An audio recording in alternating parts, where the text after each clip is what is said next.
Breaking news చూస్తున్నాం. కామారెడ్డి జిల్లా గాంధారి మండలం గౌరారంలో కల్తీ కల్లు కలకలం రేగింది. కల్తీ కల్లు తాగి పలువురు గ్రామస్తులు అస్వస్థతకు గురయ్యారు. జిల్లా వైద్య ఆరోగ్య శాఖ అలాగే DCHS అధికారులు బాధితులకు చికిత్స అందిస్తున్నారు. తీవ్ర అస్వస్థతకు గురైన బాధితులను మెరుగైన వైద్య సేవల కోసం కామారెడ్డి బాన్స్వాడ ఏరియా హాస్పిటల్కి తరలించారు. ఘటనపై అప్డేట్స్ మా కరెస్పాండెంట్ విఘ్నేష్ రెడ్డి తెలుసుకుందాం. విఘ్నేష్, చెప్పండి, నిన్నే బాన్స్వాడ ప్రాంతంలో కల్తీ కల్లు ఏ రకంగా సరఫరా చేస్తున్నారో మనమే చూసాం. సో ప్రస్తుతం వీళ్ళ పరిస్థితి ఏ రకంగా ఉంది? మెరుగైన చికిత్స కోసం వాళ్ళని వేరే హాస్పిటల్స్ కూడా పంపించే పరిస్థితి ఉన్నట్టు చూస్తున్నాం. ఏం జరుగుతుంది అక్కడ? అప్డేట్ చెప్పండి.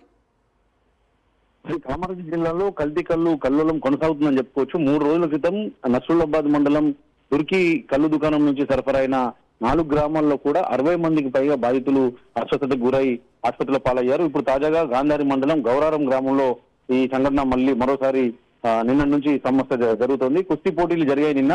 ఈ సందర్భంగా దాదాపు 16 మంది కళ్ళు తాగారని చెప్పి తెలుస్తా ఉంది. ఆ 16 మంది అస్వస్థతకు గురయ్యారు. అందులో 6 సీరియస్ గా ఉన్నారు. వారిని కామారెడ్డి జిల్లా ప్రభుత్వ ఆసుపత్రికి పంపించారు. వారు ఐసీయూలో చికిత్స పొందుతున్న పరిస్థితి కనిపిస్తుంది. మిగతా వారిని ఎల్లారెడ్డి ఆసుపత్రి, బాన్స్వాడ ఆసుపత్రిలో చికిత్స పొందుతున్నారు. మొత్తానికైతే ఇక్కడ ఏదైతే 3 రోజుల కిందట జరిగిన దుర్కి ప్రాంతంలో సంఘటన జరిగిందో అక్కడ వాళ్ళకు సంబంధించిన బంధువులే ఇక్కడ కూడా ఈ గాంధారి మండలం గౌరవరం గ్రామంలో కూడా కళ్ళు బిజినెస్ చేస్తారని చెప్పి తెలుస్తా ఉంది. ఈ నేపథ్యంలో కళ్ళు ఫార్ములా ఒకటేనా లేకపోతే ఇక్కడ కూడా ఏం తేడా జరిగింది అనేది తెలియాల్సి ఉంది.